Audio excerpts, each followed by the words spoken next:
Maintenant, bonjour, on va continuer les séances de ce matin. Je remercie énormément l'Université de Pau de me permettre ici parce que ensuite, cette université, c'est ma deuxième maison. Je suis ici comme chez moi, alors c'est un grand plaisir. Alors, nous allons commencer avec Monsieur Carlos Eduardo do Prado. Oui. C'est de l'Université fédérale fluminense. Il est doctorant, dont sa directrice c'est de recherche, c'est Beth Chavez. Oui. Hein? C'est le professeur du français langue étrangère. Oh, français langue étrangère. Bon, vraiment, ce que j'ai, c'est VERG. OERJ. Oui, OERJ, Université d'État de Rio de Janeiro. Ah bon, voilà, merci. pardon. Voilà, ce sont des sigles. Alors, monsieur, c'est à vous. Oui, je peux commencer. Bon, d'abord, une minute, je sais pas, celle-là. Oui. Vous avez là. Voilà, une minute seulement, s'il vous plaît. Oui, voilà. Bon, d'abord, merci à toutes et à tous.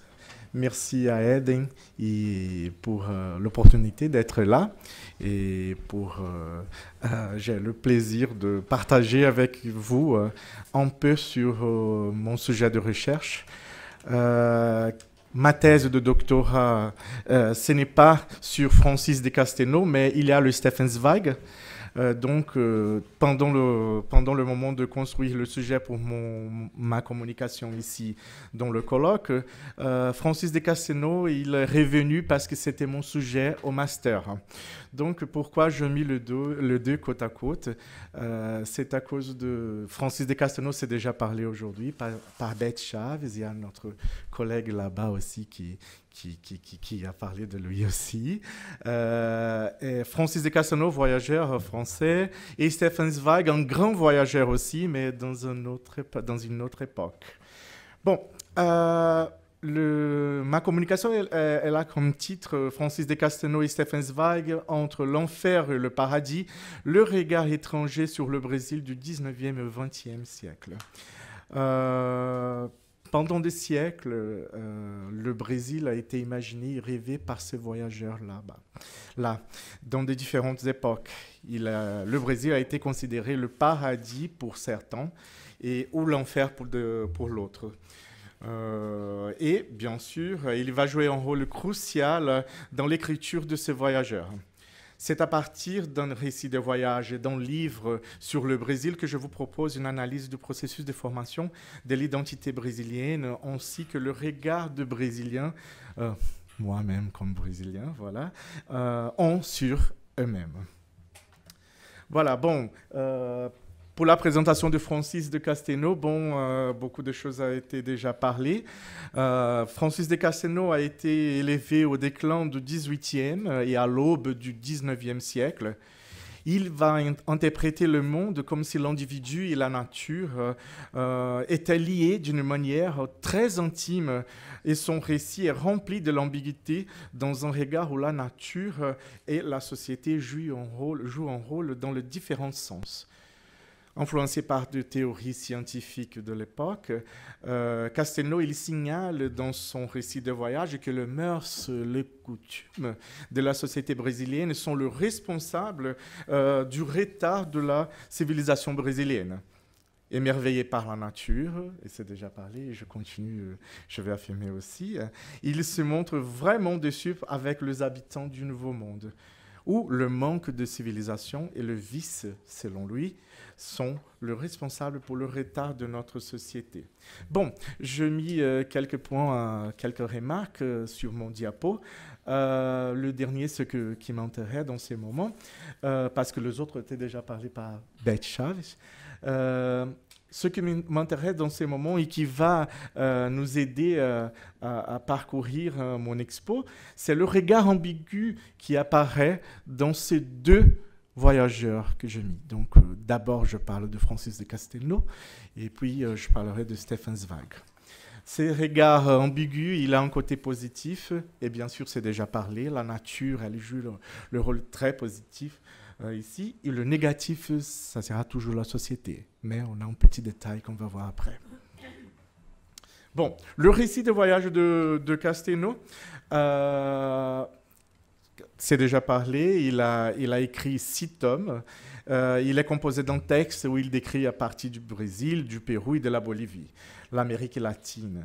À partir de la conception du mythe du bon sauvage, le voyageur a pu développer une critique sociale qui montrera les aberrations et injustices sociales au Nouveau Monde.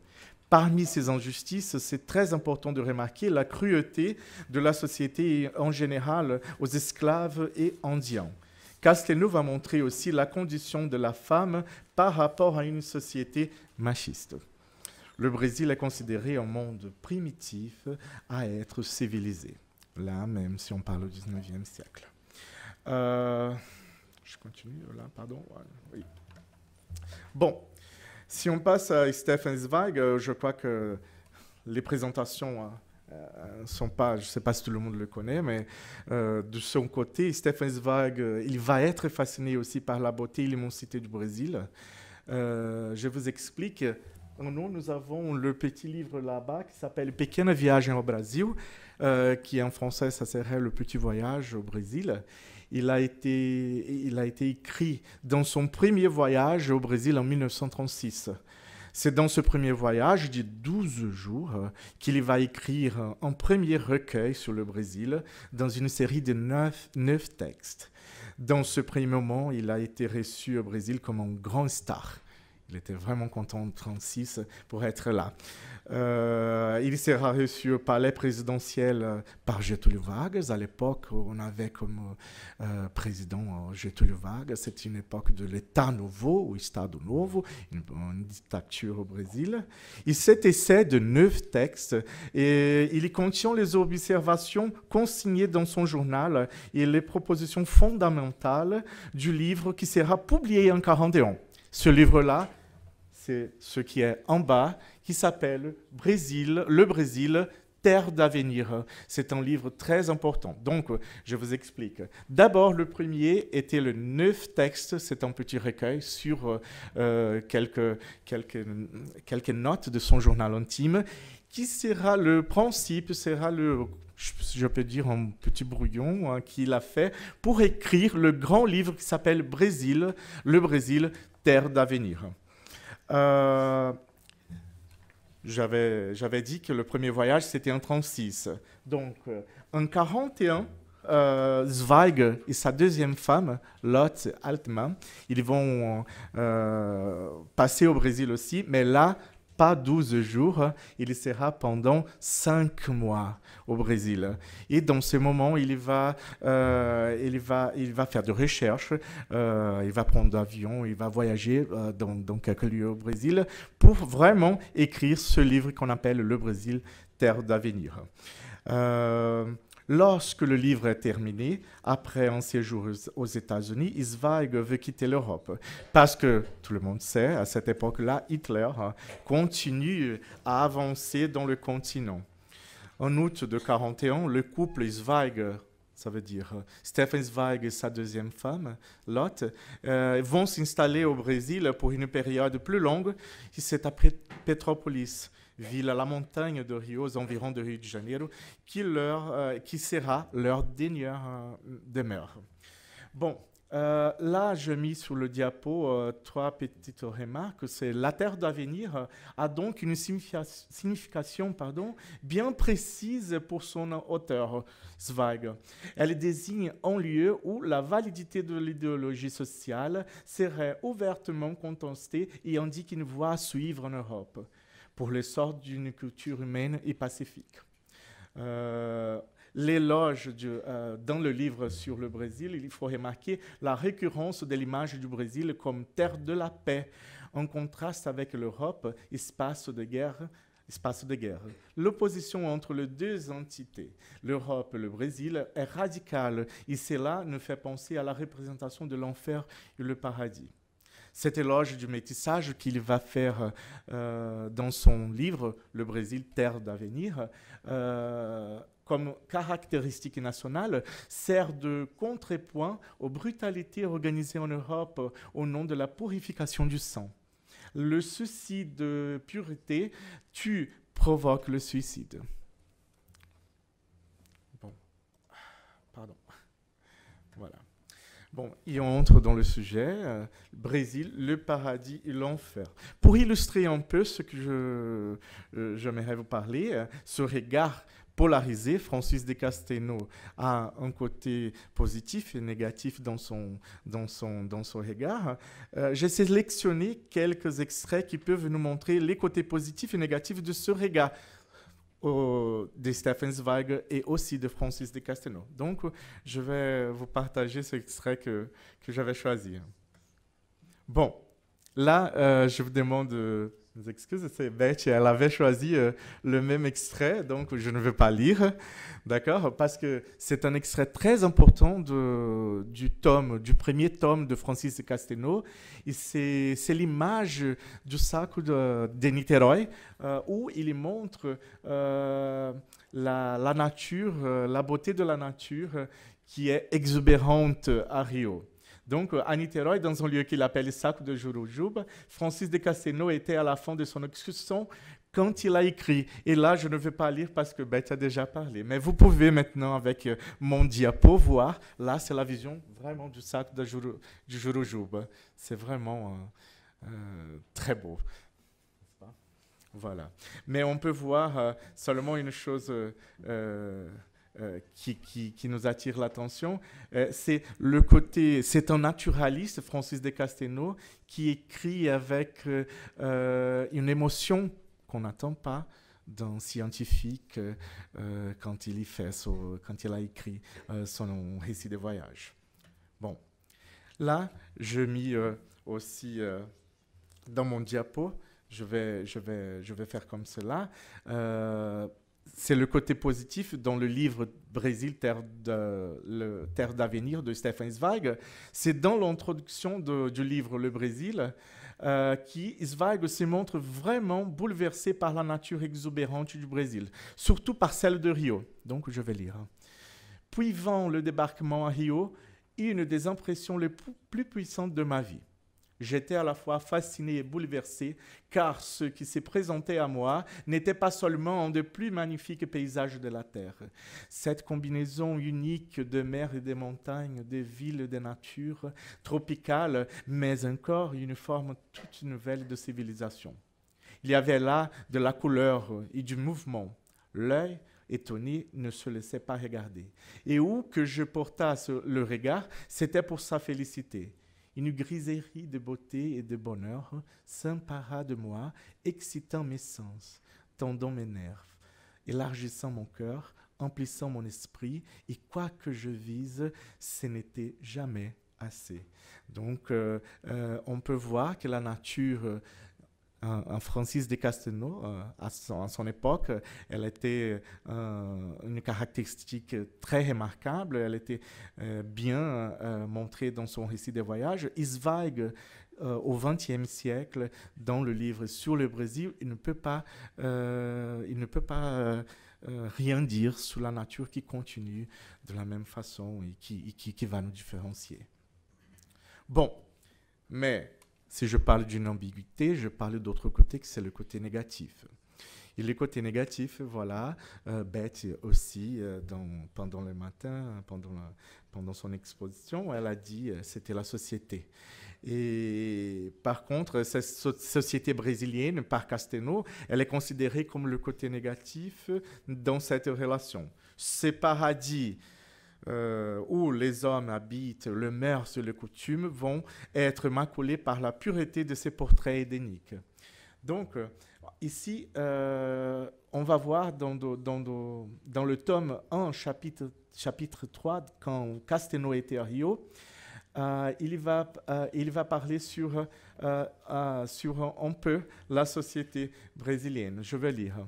L'influence des théories scientifiques de l'époque sur son regard sur ces mœurs et les coutumes de la société est facilement identifiée dans l'œuvre de Francis de Castelnau. La grande chaleur du climat, le désœuvrement, le manque de moyens d'études et la plaie de l'esclavage ont eu la plus fâcheuse influence sur l'état des mœurs en ce pays. Et le clergé, loin de suivre le bel exemple qui lui est présenté par celui d'Europe, n'est que trop souvent le premier à donner l'exemple de la débauche et du désordre.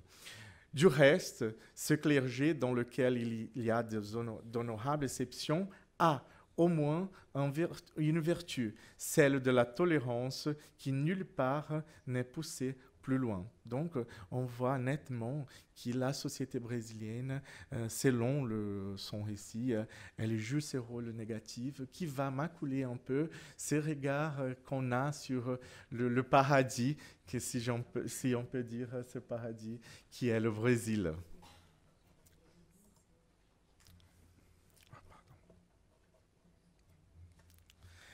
Un autre petit extrait.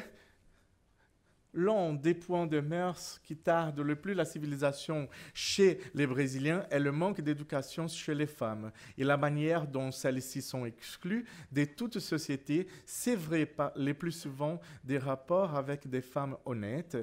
Les jeunes Brésiliens ne sont que trop portés à se livrer aux vices du jeu. Donc, voilà, on voit les femmes, elles ont un rôle très important sur ces côtés négatifs.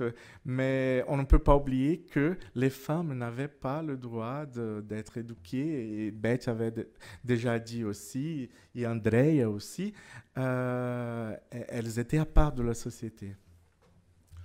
Bon. Pardon.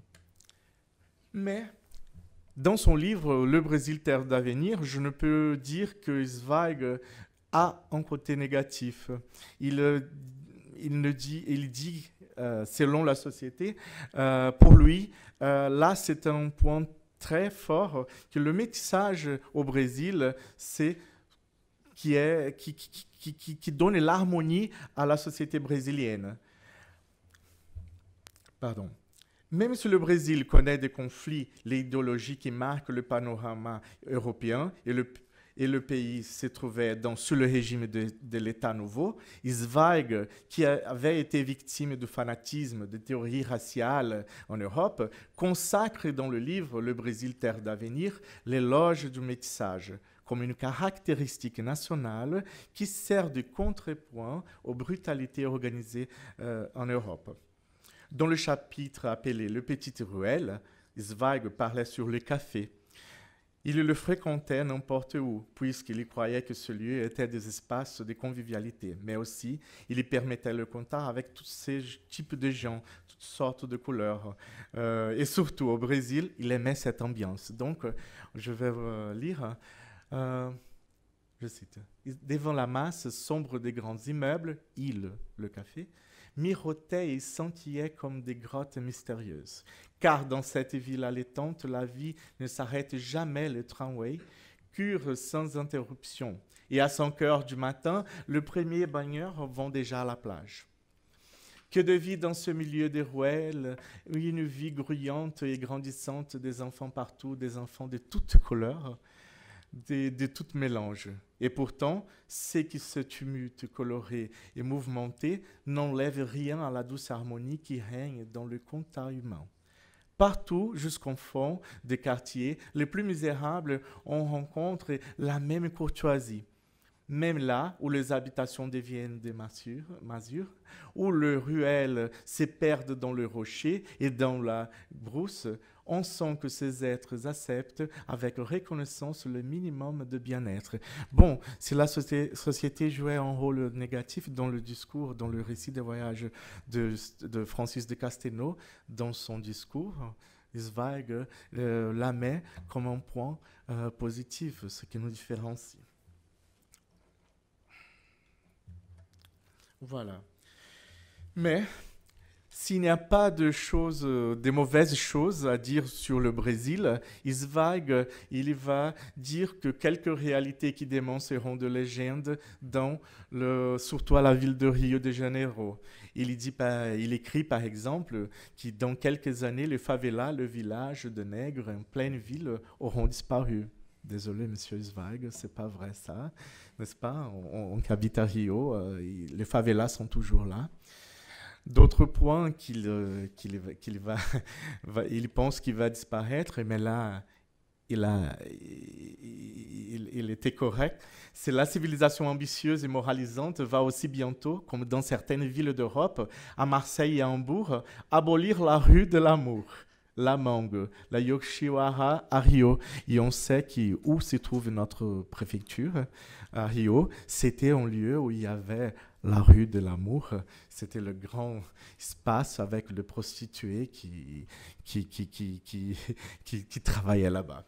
Et la dernière chose, la disparition des tramways, le vieux bond et le sort de nouvelles voitures. Là, dans un certain moment, il a raison, mais on voit, je crois que c'était en 2016, oui, avec les Jeux Olympiques, on va revenir à voir le BRT, les tramways, ils sont là de nouveau. Oui, VLT, oui, pardon, BRT c'est pour la banlieue. Voilà, bon. Pour finir ma communication, je vous attire l'attention que l'œuvre de Francis de Castelnau est une riche source de recherche sur la société, mœurs et coutumes du Brésil et d'autres pays de l'Amérique du Sud, comme Paraguay, Pérou et Bolivie. La mémoire, l'imaginaire et la fiction, ce sont des sujets intéressants pour l'étude de cette œuvre. L'intérêt de la lecture du livre « Le Brésil, terre d'avenir » de Zweig n'est nullement réductible à la prophétie suggérée par le titre. Grand voyageur, curieux, insatiable de l'ailleurs, Stefan Zweig a passé des années à voyager car une vie financièrement tranquille lui permettait d'être toujours ici et ailleurs. Fasciné par l'immensité et la vitalité du Brésil et de son peuple, l'auteur pense avoir découvert une nouvelle forme de vivre ensemble. L'écrivain autrichien s'enthousiasme de voir comment des citoyens de toutes races, de toutes confessions, loin de s'ancrer dans l'identitarisme, s'entreprenant à créer un nouveau pays.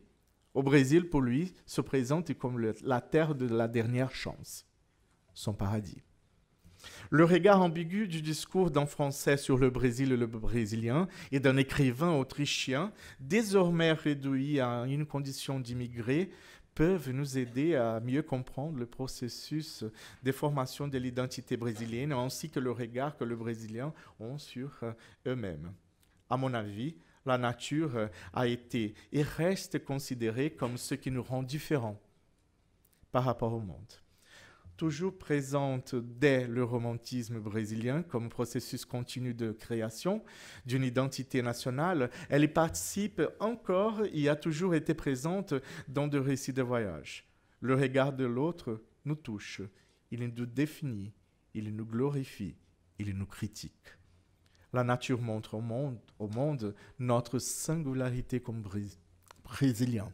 Et je finirai, là, c'était dans le PowerPoint, il avait une petite magie, et ce n'était pas pour être là déjà la citation de Fiorin, mais je finirai ma communication avec le mot de Fiorin 2009, qui nous montre que notre nation dite brésilienne a un caractère culturel, l'usotupie et le mythe d'origine du Brésil se trouve dans le mélange de la nature et de la culture américaine et européenne. Le Brésil n'est pas le Portugal, le Brésil n'est pas l'Indien, le Brésil n'est pas le noir, le Brésil n'est pas un seul. Il est le résultat de la fusion de toutes ces différences qui nous rend proches, mais aussi éloignés. Il célèbre ce mélange qui nous a menés au métissage et nous apporte la possibilité d'être unique à travers de ses influences, toutes ses qualités, mais aussi toutes ses faiblesses. Merci de votre attention.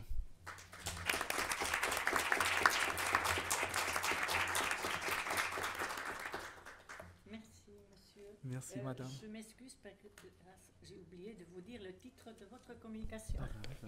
Mes excuses. Alors, on va continuer. Finalement, à la fin, on aura les différentes questions.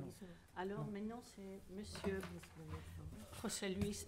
Bon, pour moi, c'est Jobim de l'université. Il est professeur à l'université fédérale féminine du Brésil, qui va nous parler sur le rôle de la femme dans la société esclaviste brésilienne du 19e.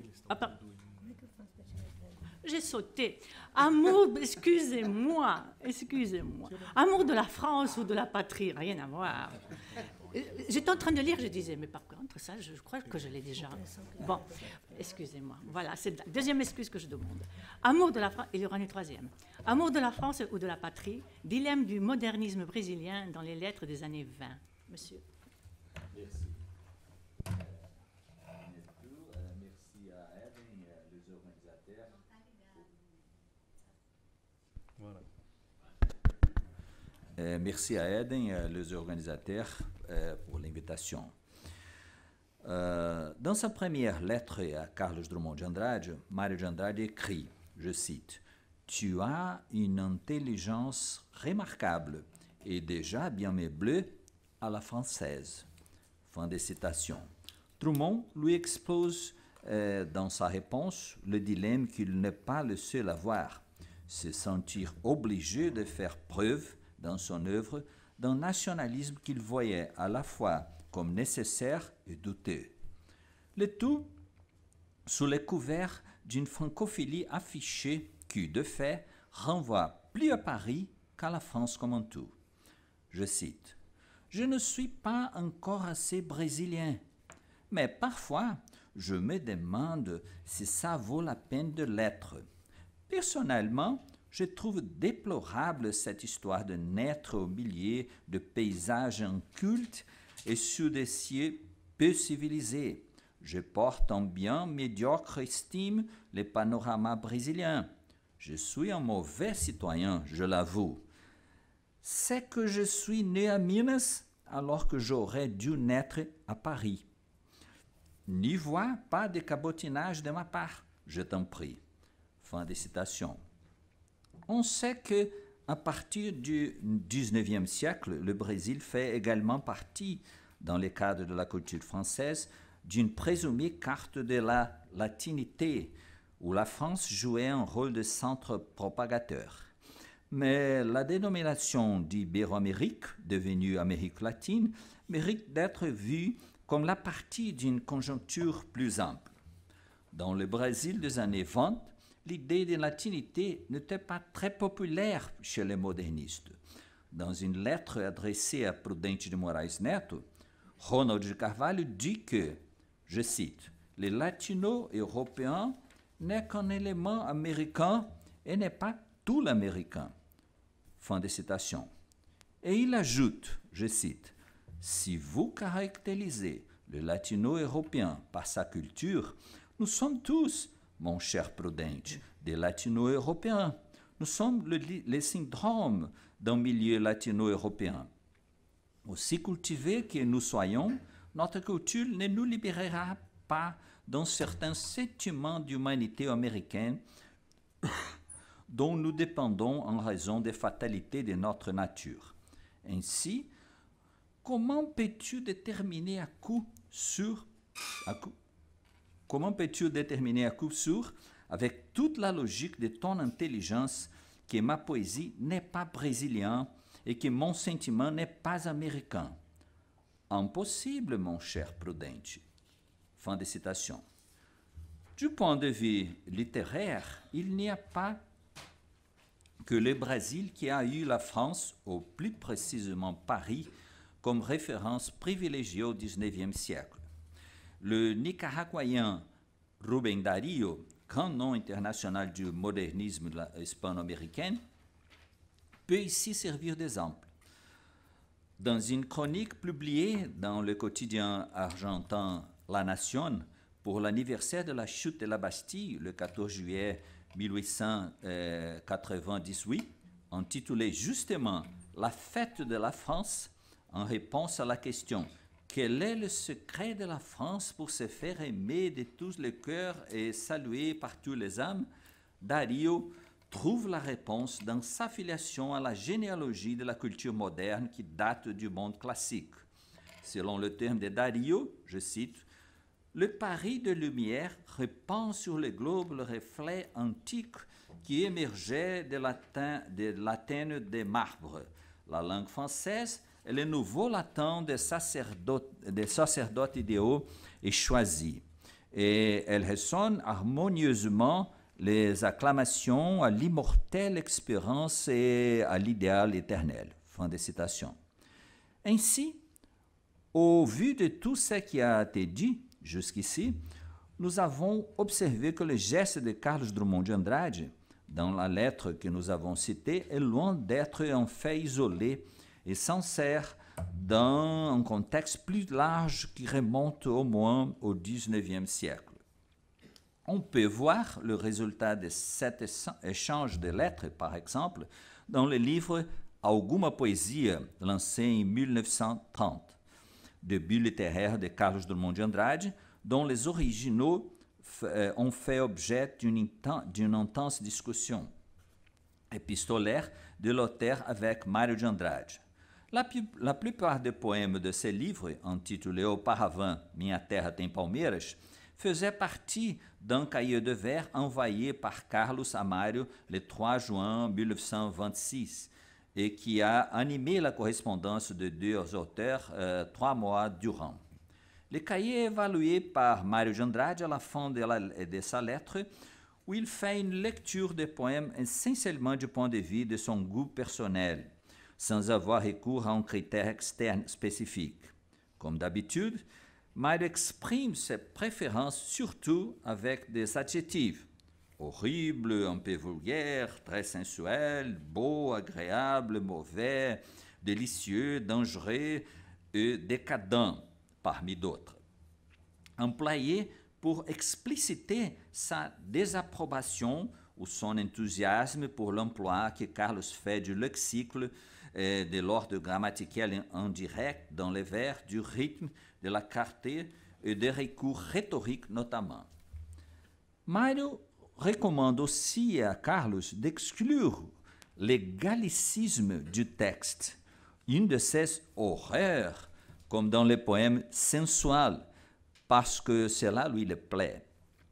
Mais quel est le contexte de ces rejets de gallicisme, c'est-à-dire de mots ou expressions venus de la langue française? J'ouvre ici une parenthèse pour expliquer le contexte historique du XIXe siècle qui a provoqué une réaction contre le gallicisme à l'époque des invasions napoléoniennes, ce qui n'a rien d'un hasard. Je commence l'explication en rappelant qu'on a édité au même siècle, au Portugal, le glossaire de mots et de phrases de la langue française qui, par mégarde, ignorance ou nécessité, ont été introduits dans la langue portugaise moderne. Le sujet qui introduisait le thème gallicisme dans un sens péjoratif a été proposé par l'Académie royale des sciences dans le programme de 1810. Il s'agissait de faire un glossaire ou un catalogue de mots et expressions, je cite, où l'on montrerait dans toute leur singularité ceux qui sont propres à la langue française et ceux qui, par mégarde ou ignorance, ont été introduits dans le portugais moderne contre l'ancien et les bons usages, et principalement ce qui irait à l'encontre du génie de notre langue et ne pourrait donc pas être adopté. Fin de citation. Aujourd'hui, nous voyons que s'il était important ou nécessaire que ce glossaire soit élaboré, cela veut dire que la présence des mots français était déjà importante à cette époque. L'idée du glossaire de valoriser l'origine vernaculaire des mots et de rejeter les mots étrangers est adoptée par Mário de Andrade, qui critique le gallicisme de Drummond, mais non moins contesté par un autre poète important du cercle moderniste, Manuel Bandeira, dans le poème Poética, poétique, publié dans Libertinage, en 1930. Ce recueil réunit sa production littéraire entre 1924 et 1930. Je cite: « J'en ai assez du lyrisme qu'on interrompt pour aller vérifier dans les dictionnaires l'origine vocabulaire d'un mot. » Fin de citation. De fait, dans une lettre du 15 mars 1929, Bandeira demande l'avis de Mário sur le titre du recueil de poèmes qu'il s'apprête à publier l'année suivante, se demandant s'il doit lui donner le même titre que le livre de l'écrivain français Louis Aragon. Je cite, « Le libertin me plaît énormément, et peu m'importe s'ils me prennent pour autre chose. Je me suis rappelé l'autre jour de ce titre, Autre chose. Alcântara l'a trouvé très bon. Qu'en penses-tu? Je le préfère à celui suggéré par Rodrigo, libertinage. Bien qu'il existe le libertinage d'Aragon, je suis très tenté. » Fin de citation. Et il va donner ce titre à la fin. La condamnation du gallicisme par Mario semble étrange au moins par deux raisons.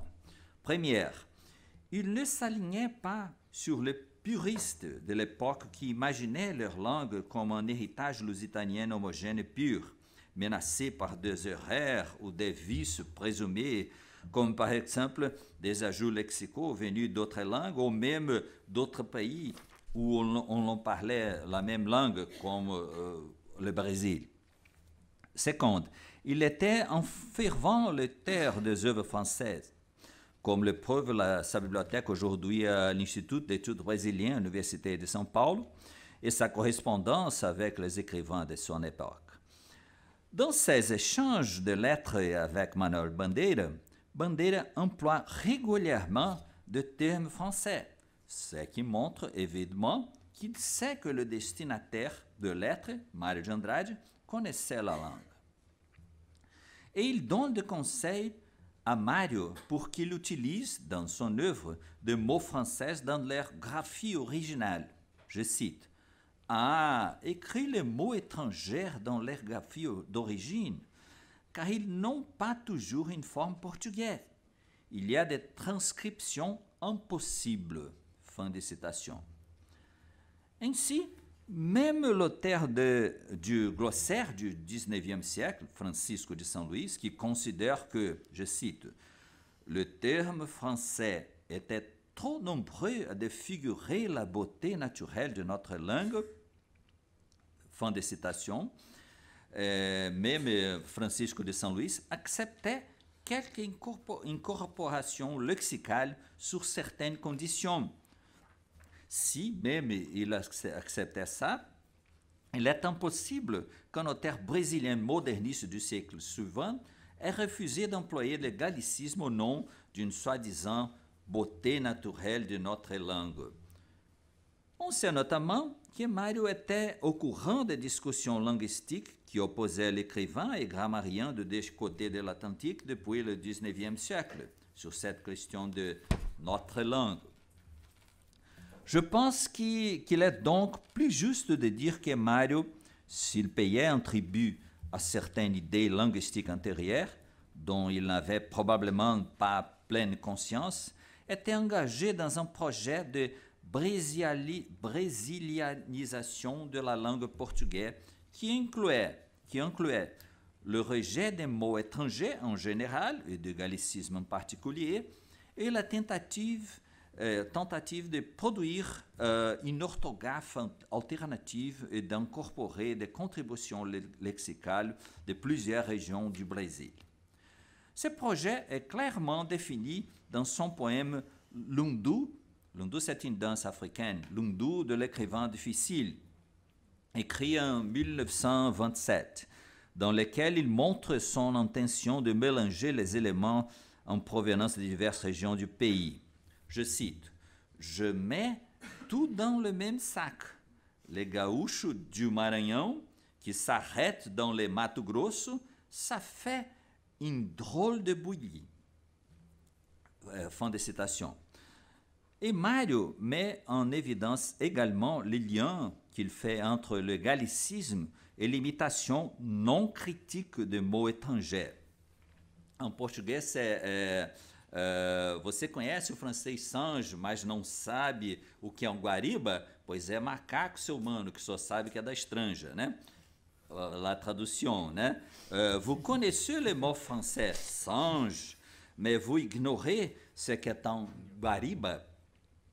Eh bien, c'est un singe, mon frère, qui connaît seulement ce qui vient de l'étranger.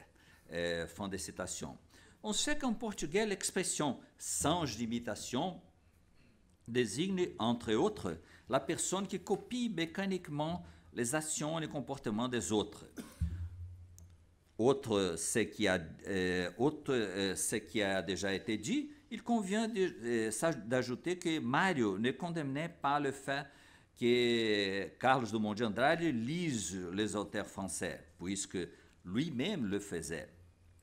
Mais il condamnait ce qu'il appelait la malaise de Nabucco. Mário a défini ce malaise dans une interview au quotidien À Noite, publié le 12 décembre 1925.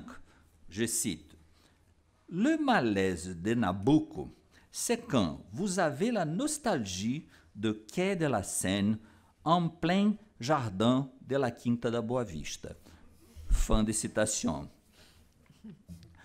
Quinta da Boa Vista, c'est un grand jardin au Rio de Janeiro, un jardin public. En ce qui concerne la relation avec l'Europe en général et la France en particulier, alors que Drummond, dans les années 20, exprime encore une admiration sans borne pour ce qui vient de Paris, Mário de Andrade et Manuel Bandeira n'ont pas la même attitude.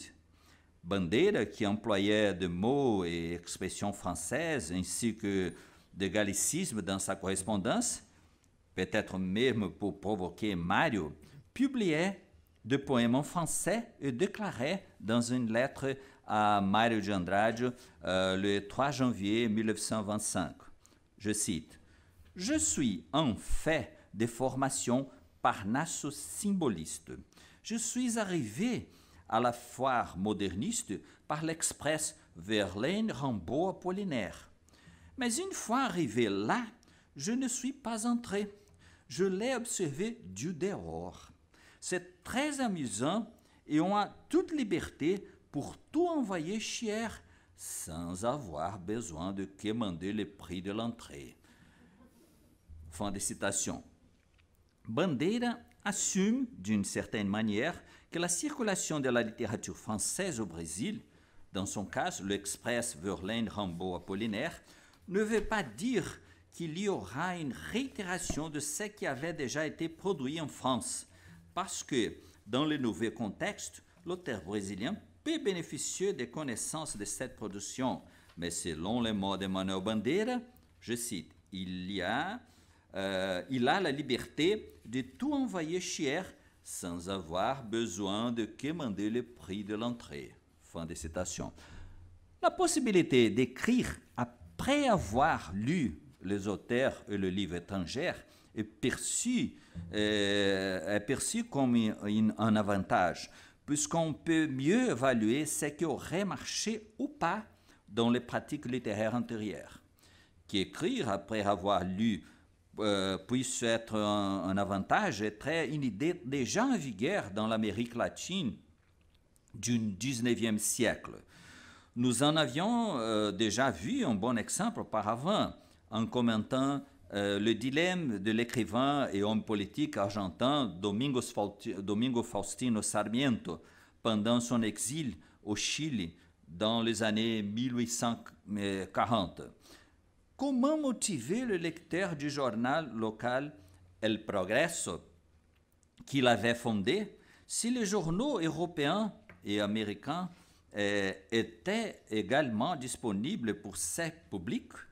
La réponse de Sarmiento avait été que El Progresso valait mieux que les journaux les plus connus du monde, puisqu'il était l'un des derniers à paraître et qu'il pouvait choisir le meilleur parmi tout ce qui avait été publié. Il s'agit en fait d'un thème récurrent dans la littérature et la culture latino-américaine, et il est formulé de manière très synthétique dans le Poeminimus de l'auteur mexicain Efraín Huerta, qui dans un poème de 1969 dit, je cite, « Celui qui écrit en dernier écrit mieux. » Fin de citation. De plus, la métaphore utilisée par Bandeira d'arriver à la foire, mais de ne pas y entrer, et d'observer au dehors est significatif. Il a lu Verlaine, Rimbaud, Apollinaire, mais n'a pas reproduit ce qu'ils avaient fait. Fort de l'avantage d'écrire après ces auteurs, il pouvait évaluer les techniques et thèmes travaillés par eux, ce qui pourrait ou non être utile à son œuvre. Bandeira pouvait ainsi choisir ce qui lui semblait le mieux, changer, critiquer, refuser et incorporer ce qui bon lui paraît.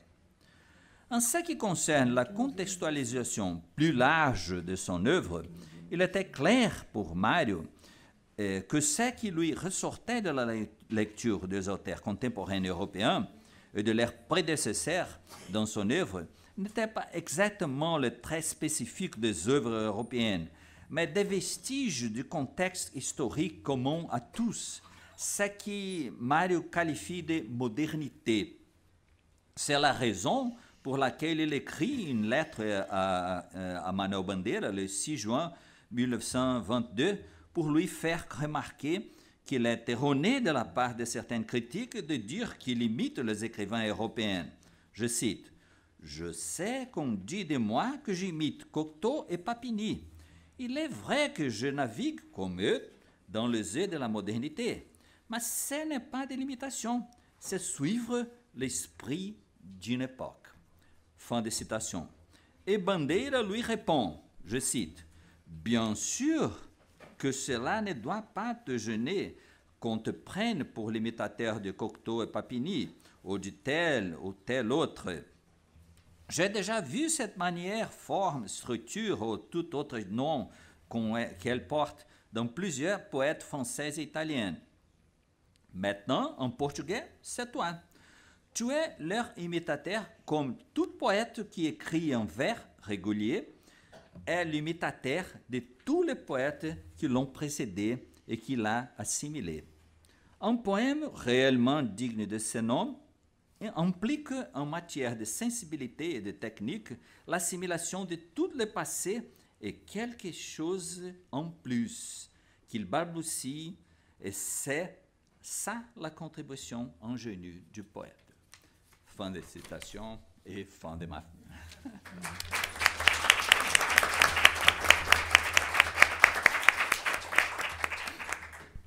Alors, merci, monsieur. Et maintenant, c'est Madame Angela Diaz. C'est moi. Oh, tac. Troisième. C'est fait. Pas grave.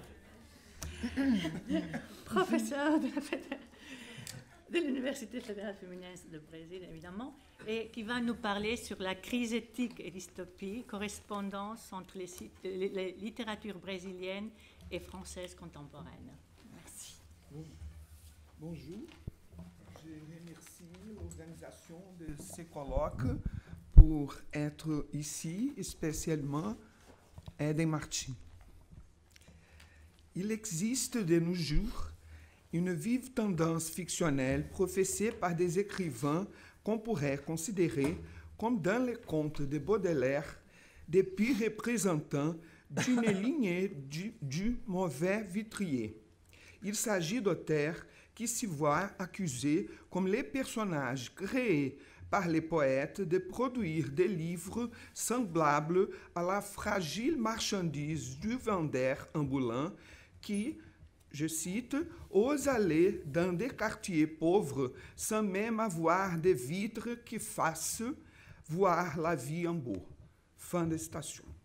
En France, c'est le cas de Michel Houellebecq, l'unique écrivain français depuis Sartre à avoir une autorité publique significative selon Perry Anderson. Sa notoriété ne l'exempte pas de réserve sur le nihilisme de ses satires, sur le ton provocateur de certaines argumentations véhiculées dans ses romans, ainsi que sur la dérision de ses positions face à la crise éthique que traverse le monde contemporain. Ces intrigues s'étendent sur la relation complexe entre économie, sexe et vie affective de l'homme contemporain, vécue de forme contradictoire parmi les libertés de l'individualisme dans un contexte de capitalisme tardif et post-industriel, dans leur entrelacement avec l'asphyxiante marchandisation de la vie sociale. Dans les panoramas désenchantés de l'univers houellebecquien, les connexions complexes entre capital et échange ne réconcilient pas l'individu et la banalité de son quotidien avec une quelconque promesse d'authenticité, puisque la culture de l'excès incorporée dans la société du spectacle indique la sortie cynique ou bien l'impasse de la dépression. La conformation des désirs, des attentes et des aspirations par le capitalisme rend inutile la diversification des choix, puisque rien n'échappe au déterminisme socio-économique. En ce sens, les romans de l'auteur peuvent être vus comme une variante postmoderne des anciens romans de thèse du naturalisme. Hantés par la négativité des fatalités conjuguées, ces œuvres dénoncent la colonisation du sexe, de la tendresse et de l'intimité humaine par les mécanismes rationnels de réseaux d'échange et de fétichisme que dominent l'ère du capitalisme mondialisé. Dans son roman, les particules élémentaires, un tournant décisif dans son œuvre, tous ces panoramas accablants découlent de l'abordage narratif de la révolution de mer déclenchée par la génération de 68. Une liste hautement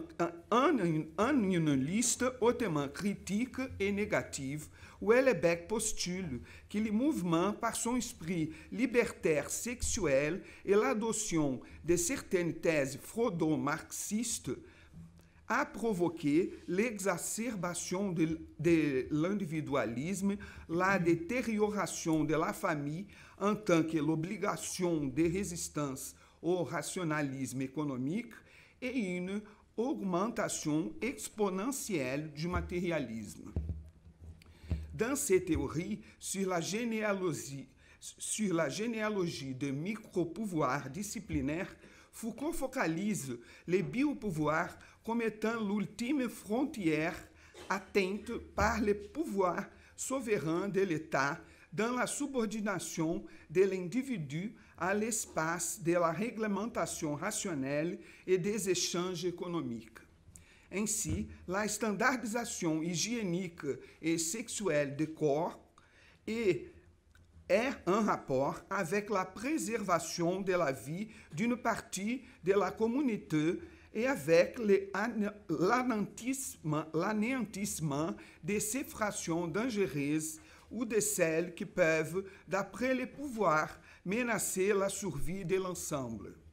Dans les particules élémentaires, tous ces thèmes sont abordés avec un cynisme désenchanté et une négativité sans faille. Étant donné que la fiction nihiliste de l'auteur constitue une progression naturelle de la satire postmoderne en prenant position contre tout, l'essayiste américain Ben Jeffrey ne pardonne pas à l'œuvre la vision dystopique qu'elle postule. En fait, les particules élémentaires font également les paris de la biogénétique comme les cellules issues contre les maux de désir et à la insatisfaction existentielle, amoureuse et culturelle de ces personnages. Dans ce contexte, il crée les deux demi-frères, Michel et Bruno, qui mettent en scène de manière extrême et radicale certains dilemmes de notre problématique condition d'orphelin de l'absolu. Dans la dérive de ces personnages entravés, se confirme leur absence de talent pour la compétition darwinienne inhérente à la dynamique du capitalisme contemporain, ou en raison du manque de certains attributs physiques pour les marchés de la séduction et du sexe, comme c'est le cas de Bruno, ou bien par la force d'une vocation ascétique de recueillement et de réflexion incarnée par Michel, en quelque sorte, les alter ego de Luther. Les réponses à la violence de la vie contemporaine produites par cette littérature extrémiste interpellent de forme agonique non seulement les transformations technologiques, mais aussi les spectacles des médias et la mascarade de la politique. La satire constitue donc fréquemment son modèle discursif le plus habituel. D'après Northrop Frye, il existe 4 modes d'élaboration d'intrigue: l'histoire romanesque, la tragédie, la comédie et la satire. Les histoires rapportées sur le mode ironique, dont la satire est la forme fictionnelle, refusent les types de cohérence structurelle inhérents aux autres modes. Dans le cas précis des particules élémentaires, la satire dévastatrice de la société contemporaine allie l'annonce d'une nouvelle étape métaphysique à une comparaison des formes culturelles avec des processus biologiques dans un chassé-croisé d'autobiographies, de fiction, d'histoire du XXe siècle, des spéculations philosophiques, des descriptions des scènes de sexe et de science-fiction. Dans le cas particulier du Brésil, ce domaine est exploité avec peu d'originalité. Néanmoins, le principal intérêt de la dystopie en tant que thème consiste dans son exploitation par les biais idéologiques, comme c'est le cas d'une partie de la littérature brésilienne contemporaine. Dans le cas précis de Fernando Bonassi, son dernier roman, Luxúria, 2015, Luxure en français, investi dans la critique du fétichisme, de la subjectivation contemporaine et de l'implacable siège qui a servi les personnages. Il n'y a aucune allusion à l'avenir des transformations technologiques de l'existence humaine, comme chez l'écrivain français, mais la critique cynique de la compétition capitaliste est point de mire du roman. Ainsi, l'anesthésie du quotidien d'une famille de classe populaire dans une période brésilienne d'incitation à la consommation est décrite de manière flagrante dans un langage anodin et distant qui raconte comme une prophétie de Malher le funeste souhait de la famille de construire une piscine sur le terrain minuscule d'un lotissement de classe modeste et qui se trouve de ce fait prise au piège d'un absurde emprunt. Le climat du récit est accablant et la corrosion de la voix narrative, de cynique à résigné, ne laisse aucune place à la compassion pour ces personnages anonymes continuellement désignés comme, je cite Luther, l'ouvrier outière, les super-héros de ces récits, la femme de l'homme dont on raconte l'histoire, la mère, les fils de l'homme dont on raconte l'histoire. Fin de citation. Le désir de visibilité des personnages qui tend à dépasser la frontière de leur anonymat, c'est ce qui commande la vocation bovariste de la famille avec ses rêves d'un bien de consommation qui les différencierait du voisinage et du stéréotype de vie ordinaire. Au Brésil, contrairement à la France de Houellebecq, les institutions ne fonctionnent pas, ni la santé, ni l'éducation, ni la sécurité. D'après Luther, c'est parce que, je cite, les fonctionnaires sont mal élevés, mal rémunérés et indolents. Pourtant, cet état de choses se déroule dans une, je cite, incroyable période de prospérité, de crédits dangereusement faciles et de quelques réalisations, pendant laquelle le narrateur directif se propose de raconter par des moyens détournés la fin de l'illusion de permanence et de prévisibilité à laquelle ces personnages s'étaient habitués. Comme l'indique le titre du roman, le sexe est un thème notoire dans le récit, non seulement parce qu'il est la raison de l'inconfort existentiel entre les garçons et ses hormones, mais aussi dans la vie du couple qui, en commandant la piscine perçue comme un signe de visibilité et de succès, se sent parvenu, je cite, à l'ère des opportunités. Il se livre alors à une phase de libido et de grandes activités sexuelles minutieusement décrites par l'instance narrative sur un ton de voyeurisme ironique. Néanmoins, l'authentique volupté du narrateur consiste en la description minutieuse des processus de travail. Machines, équipements et matériaux professionnels sont décrits en détail de la même manière que les interminables réflexions et commentaires d'ordre scientifique de Houellebecq dans la composition du personnage de Michel. Il s'agit de la même ontologie objectivante rencontrée dans les romans de l'écrivain français qui réduit les hommes à des particules élémentaires, c'est-à-dire à des objets atomisés et déconnectés les uns des autres. La rhétorique de cet espace s'est construite par une articulation appliquée et rigoureuse entre l'ambiance sociale, familiale, affective et professionnelle qui dispose personnages, objets, animaux et degrés émotionnels avec une rigueur précise. Cette combinatoire intègre la misère symbolique des ambiances à la mécanique routinière des objets et des marchandises et à la banalité des personnages. Cette manière de mélanger des événements effectivement survenus à des personnes réelles et un contexte fictionnel crée une atmosphère ambiguë entre réalité et irréalité, de même que les conjugations entre autobiographie et fiction dans l'œuvre de Houellebecq. Dans le cas du roman de Bonassi, l'auteur a même déclaré dans une interview que l'histoire qu'il raconte est vraiment arrivée. La fin tragique du roman, quand le père de famille, désespéré par l'ampleur des dettes et par sa propre démission, tue les chiens et la famille pour se suicider en suivant, confirme de manière détournée ce que Foucault a compris comme la dimension politique de la vie.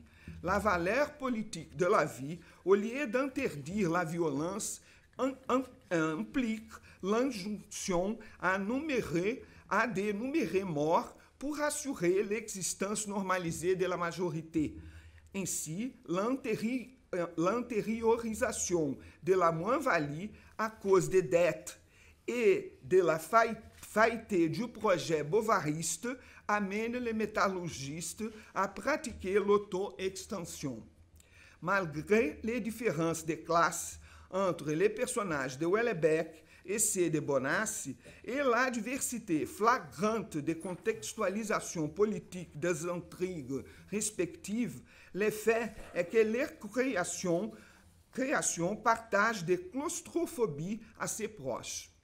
Bien que les chances et les perspectives existentielles de l'univers fictionnel du premier Houellebecq soient infiniment plus étendues et la conscience des personnages de leur propre impasse beaucoup plus élevée, l'expérience de la plénitude du possible est désintégrée par des déterminismes d'ordre biologique et économique.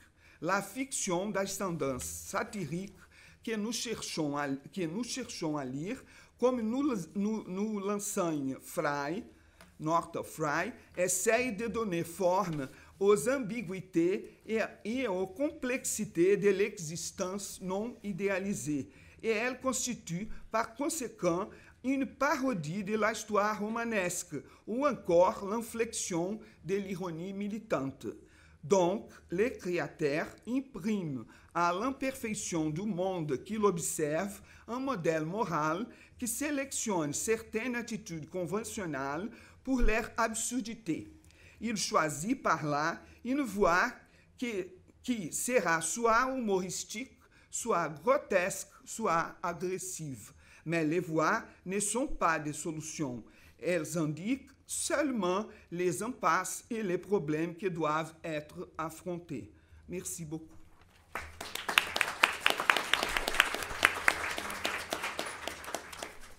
Bon, la quatrième. Maintenant, c'est Monica Savera de l'université aussi. Les quatre appartiennent. Oui, ça va. Les quatre appartiennent à la même université. Et elle va nous parler sur le portugais brésilien et langue d'immigration au Brésil, de siècles d'histoire, d'enjeux politiques et de contacts linguistiques. Madame. Bonjour à tous. Bonjour à tous. Hein. Je remercie l'organisation de le congrès et à Eden pour l'invitation. Je ne parle pas très bien le français, comme on pouvait, pour écouter et pour voir, mais je ferai de mon mieux. Et cette note laboratoire des politiques linguistiques, qui est à AUF, l'ABPEC, Laboratório de Pesquisas em Contato Linguistique, et cet homme, langue d'immigration de l'histoire politico-linguistique du Brésil.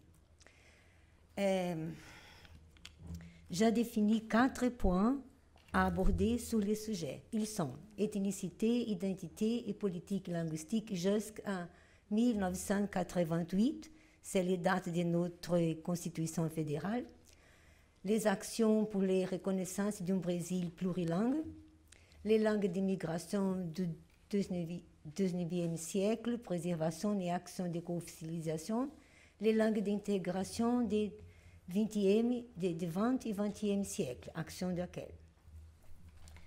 Ethnicité, identité et politique linguistique jusqu'en 1988. Vivre dans une région multilingue et être plurilingue est synonyme de richesse culturelle.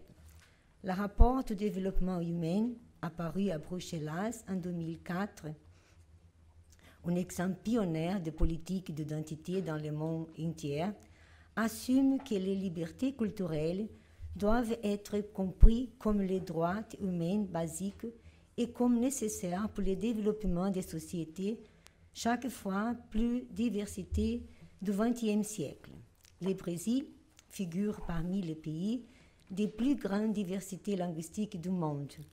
Et ayant les reconnaissances comme un pays multi- et plurilingue, on met l'accent sur la grande richesse ethnolinguistique et culturelle, démontrée par plus de 280 langues qui coexistent sur le territoire national.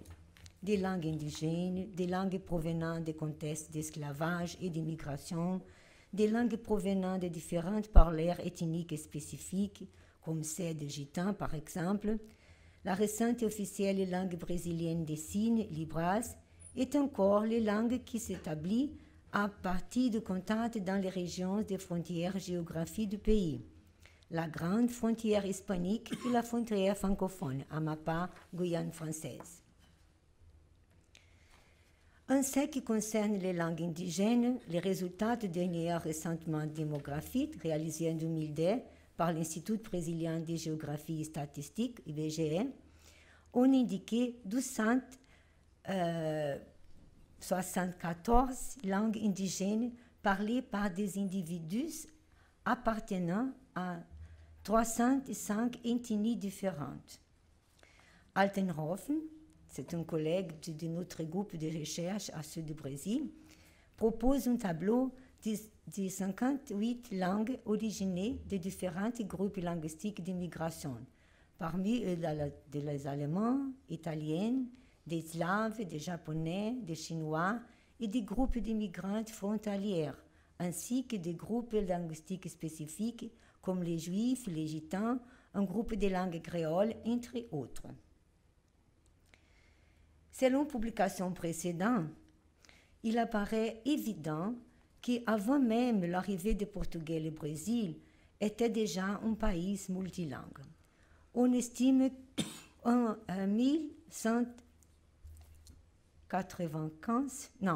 75 langues étaient parlées par les indigènes de différentes ethnies dans le territoire brésilien. Pendant plus de 2 siècles, la langue plus parlée au Brésil, c'était la langue générale, ou Nhangatu, idiome de base tupi utilisé pour la communication entre les Indiens, les Portugais et les Africains, tandis que la langue portugaise était utilisée par une parcelle réduite de la population liée à l'administration coloniale.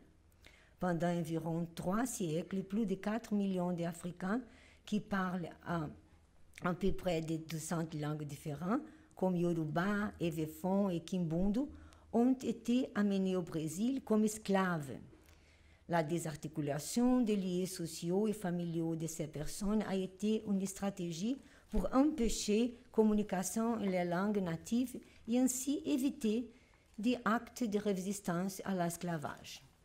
En considérant l'amplitude de constats historiques, politiques et sociaux qui entourent les politiques linguistiques et éducationnelles proposées pour les contextes d'immigration dans notre pays, je délimite la discussion à partir de l'indépendance.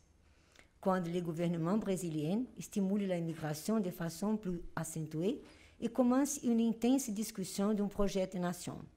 Ainsi, je souligne 2 actions ayant lieu au Brésil impérial, 1824, qui ont contribué de façon effective pour la définition de la forte tendance en défense de l'hégémonie de la langue portugaise dans le territoire national. La promulgation de la première constitution du Brésil, qui ne fait pas référence aux populations indigènes et leur langue, et le programme d'immigration du sud du pays, par lequel des milliers d'immigrants sont arrivés sans y avoir une planification des conditions sociales et linguistiques de la part du gouvernement, pour les accueillir, les laissant donc à leur sort. Au Brésil république, le ton des actions se maintient, comme démontre la politique imposée d'assimilation linguistique et culturelle et de la langue portugaise mise en pratique pour la politique de nationalisation de l'État de Vargas, comme Carlos a dit. Comme conséquence de cette politique, des actions réductrices qui ont beaucoup contribué à la non-reconnaissance du Brésil comme un pays plurilingue peuvent être mentionnées. A. L'interdiction de l'utilisation de la langue des immigrants. B. La fermeture des écoles bilingues. L'attitude dictatoriale qui a abouti à la torture et mise en prison des immigrants utilisent peu importe quelle langue allochtone. Pendant cette période, les langues d'immigration parlées par les immigrants européens et asiatiques venus au Brésil, à partir de la fin du XIXe siècle, ont subi de fortes répressions à cause des politiques nationalistes de Getúlio Vargas pendant. Ce cadre s'était intensifié pendant la Deuxième Guerre mondiale, quand le Brésil s'est positionné contre les pays de l'Axe, formés par l'Allemagne, l'Italie et le Japon. Le gouvernement brésilien a interdit aux immigrants allemands, italiens, japonais et même les Polonais et les Ukrainiens de parler leur langue. J'ai apporté un peu d'exemples de l'école ethnique des migrants qui était au Brésil. L'immigration allemande, l'immigration argentine aussi, les États-Unis, l'école les Polonais et aussi l'école japonaise. Certes, la politique d'homogénéisation linguistique a affecté la diversité linguistique du Brésil et a provoqué l'imposition de l'utilisation et de l'enseignement de la langue portugaise comme les seules langues officielles dans les pays. Et méconnaissant sa diversité linguistique, la grande majorité de la population ignore et méprise également leurs liens identitaires, les mémoires et d'affection et des connaissances. Action pour la reconnaissance d'un Brésil plurilingue. À la fin du XXe siècle, même si la Constitution de la République fédérative du Brésil garantit aux indigènes les droits à leur propre langue, culture et éducation, ce qui a été un important jalon juridique en faveur de ces communautés, elle ne reconnaît pas les droits aux autres langues brésiliennes parlées par les immigrants, les Noirs, les sourds et les frontières. Les lois d'orientation de base, LDB, fait également un pas en avant pour la préservation des langues indigènes et propose l'éducation bilingue. Cette loi renforce les orientations curriculaires nationales de l'éducation scolaire indigène et par le plan national d'éducation. La LDB de 1996 propose aussi un nouveau schéma pour l'enseignement des langues étrangères, quand elle déclare que sur la partie diversifiée des curriculums, comme elle est là, il sera inclus obligatoirement, à partir de la 5e série, l'enseignement d'en moins une langue étrangère moderne, dont les choix restent à la charge de la communauté scolaire dans les possibilités de l'institution. Telle nouveauté proposée à l'époque pourrait servir la communauté des langues des migrantes. Cependant, que s'il y a lieu, en réalité, c'est que la langue étrangère choisie a toujours été celle disponible par les qualifications d'enseignement déjà agréées par concours en chaque école. Une autre politique pour l'enseignement des langues au Brésil qui aurait pour apporter des importants effets en faveur de l'intégration linguistique dans les pays, si on considère le grand nombre d'immigrants provenant de l'Amérique latine, a été la langue réglementée l'enseignement de la langue espagnole au Brésil. L'offre de cette langue devient obligatoire à partir du lycée. Pourtant, avant même d'obtenir ces résultats attendus, la loi a été mal interprétée et mal implémentée. Néanmoins, cette action proposée pour l'enseignement des langues étrangères dans les pays qui peuvent être considérés comme en faveur de la diversité linguistique brésilienne sont récemment éliminés par l'actuel gouvernement de Michel Temer. Il impose des reformulations dans l'éducation nationale, ce qui atteint gravement l'enseignement des langues. La langue anglaise devient alors l'idiome étranger obligatoire dans des salles de classe à partir de la 6e année du collège. Oui, c'est grave. Mais, avant Temer, c'est qu'au début du XXe siècle, que la langue du Brésil devient une question de politique publique. Je souligne les mesures gouvernementales suivantes qui ont été mises en place en défense de la pluralité linguistique nationale pendant ce début de siècle. La reconnaissance de la pluralité linguistique nationale exprimée par la première co-officialisation de 3 langues indigènes, Nhangatu, Tucano e Baniwa, em São Gabriel da Cachoeira e Amazonas, la inauguração de la première école publique bilingue, portugais et espagnol, au sud du pays, en 2004, la création du livre de registre des langues en décembre 2016,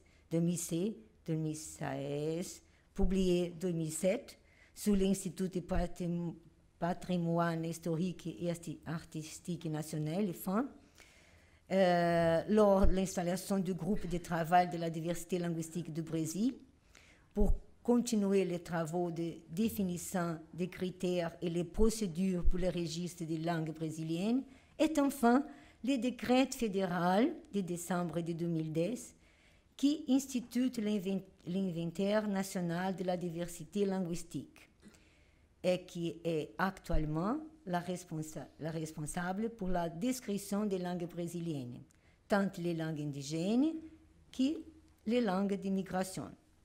L'inventaire et la politique de co-officialisation des langues minoritaires permettent à les premières langues d'immigrants d'être co-officialisées et par conséquent décrites et enseignées dans les communautés, dans les communes où elles sont reconnues comme co-officielles. Aujourd'hui, il y a déjà 11 langues reconnues comme co-officielles au Brésil, 7 langues indigènes et 4 langues d'immigration. La reconnaissance des langues d'immigration du XXe siècle comme patrimoine immatériel est une importante avancée pour l'édification des langues du Brésil et sa reconnaissance comme un pays multilingue des reconnus peuples plurilingues. Il y a cela. Aujourd'hui, ils sont déjà 19 communes qui ont des langues co-officielles. Les langues d'intégration des 20 et 20e siècle, action d'accueil. Le cadre actuel de migration vers le Brésil demande encore une réflexion sur les autres aspects au-delà de la reconnaissance du pays comme plurilingue individuelle et sociale. Le nouveau cycle de croissance économique des dernières décennies a fait du Brésil une nouvelle destination pour les migrants d'Amérique latine en situation d'asile, de refuge ou de socialisation des visas pour les causes humanitaires, comme c'est le cas des Haïtiens. Le Brésil est destination de beaucoup de migrants, ce qui rend nécessaire la mise en place de politiques publiques pour les intégrer à la nouvelle réalité linguistique et culturelle. Pourtant, la nouvelle vague migratoire fait ressortir le nouvel défi pour l'enseignement de la langue portugaise comme outil de cette intégration, car les immigrants de différentes origines sont donc catégorisés de manière distincte, apportent des demandes spécifiques telles que les modalités de langue à apprendre, les contextes immédiats d'utilisation et des situations socioculturelles auxquelles ils sont liés. Selon Grosso, 2010, parle du concept de langue d'accueil quand elle aborde la condition d'immigration pour refuge. Elle met le Brésil au centre de cette discussion, vu le nombre de réfugiés que le pays a accueilli ces dernières années.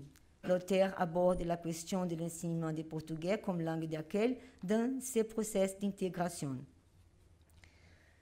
Dans le même ordre d'idées, Costa et Pereira, 2016, font un point sur l'enseignement du portugais langue étrangère, plus spécifique dans le contexte des migrants en situation de vulnérabilité socio-économique à partir d'une étude de cas concerne les Haïtiens dans les villes de Rio de Janeiro, affectent un secteur de la construction. Dans ce travail, les auteurs discutent l'importance de repenser l'enseignement du lexique et de la grammaire, tout en considérant des besoins immédiats de compréhension et de communication effectués dans le contexte du travail. À partir de ce panorama d'immigration du XXe siècle, on aperçoit l'importance de l'enseignement du portugais comme langue étrangère au Brésil. Ce type d'enseignement était en majorité destiné à un public de travailleurs de grandes entreprises et leurs familles, ou dans les universités aux étudiants en charge et aux professeurs visitants. Ces deux dernières restant normalement de 1 à 2 ans au Brésil.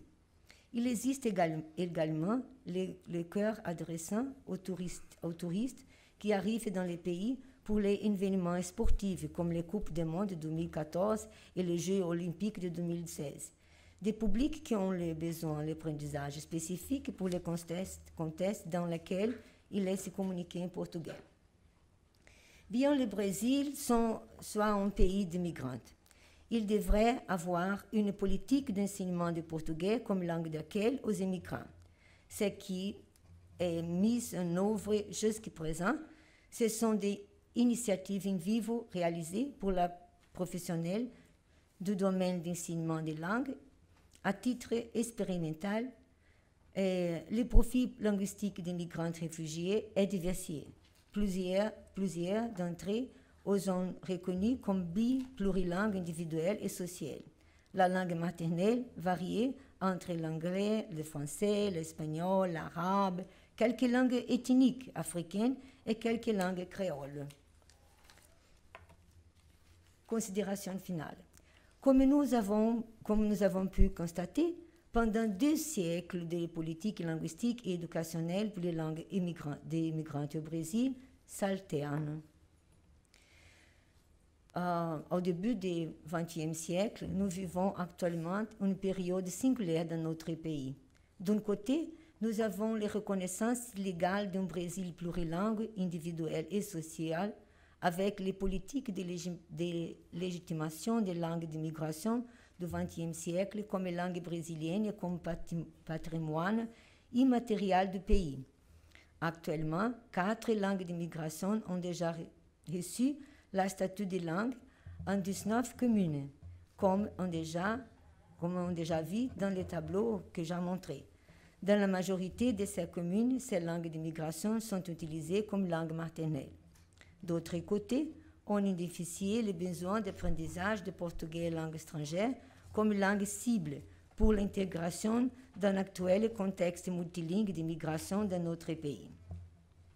En effet, le contexte d'immigration vers le Brésil présente d'importants changements au début du XXe siècle. Dans le début, de faire face au nouveau scénario qui s'installe dans le pays et aussi la situation d'immigration du dernier siècle, des politiques linguistiques de reconnaissance et de promotion des langues d'héritage sont instaurées concomitant à la politique linguistique de promotion de la langue portugaise comme langue d'accueil. Il est possible de constater telle situation sur la continuum que je propose dans ce cadre. C'est après que décrit la richesse des langues brésiliennes et du contact linguistique dans le Brésil du XXe siècle, ce qui concerne les langues d'immigration. Dans ce contexte, nous développons dans les laboratoires de contact linguistique, la BPEC d'AUF, des recherches ayant comme but analyser la dynamique de ces contextes migratoires à partir du contact portugais du Brésil avec les langues francophones originaires du contexte de migration des pays où le français est langue officielle. La recherche, par exemple, de doctorante Deborah Costa, examine la migration haïtienne, spécialement vers le Rio de Janeiro, état où la majorité de ces migrants se retrouvent, surtout en raison de la demande d'emploi dans le secteur de la construction, à l'occasion des Jeux olympiques de 2016. Oui, c'est ça. C'est notre université, c'est où nous sommes, et merci de votre attention.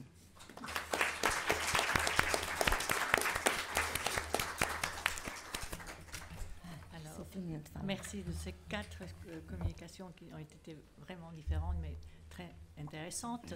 Et maintenant, on peut demander, oui, il y a des questions qui... Oui, là-bas, monsieur. Oui, voilà, tiens.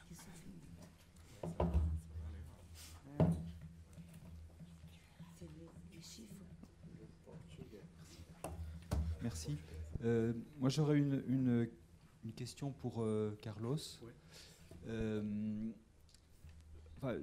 Une remarque et puis j'aimerais une réaction. À propos du livre Le Brésil, terre d'avenir de Zweig, ouais. Moi, lorsque j'ai lu ce livre, le propos m'a paru très très naïf. Oui. Ah oui.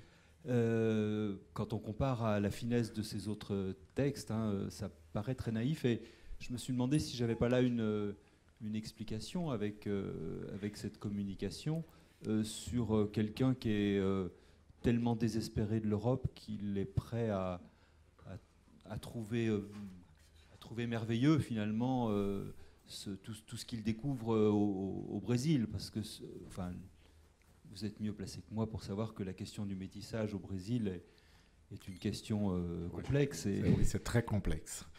Ouais, voilà, il faut voir que Zweig, dans ces moments, il trouve dans le Brésil ce que j'avais affirmé, son paradis à lui. En contrepoint à le panorama qui était installé en Europe. De toute façon, le livre n'était pas très bien accepté par les intellectuels brésiliens, parce que tout le monde trouvait son regard très puéril, naïf.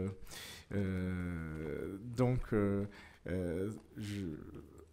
moi, je pense que les gens disent, bon, on sait qu'il y a quelques histoires, les gens disent que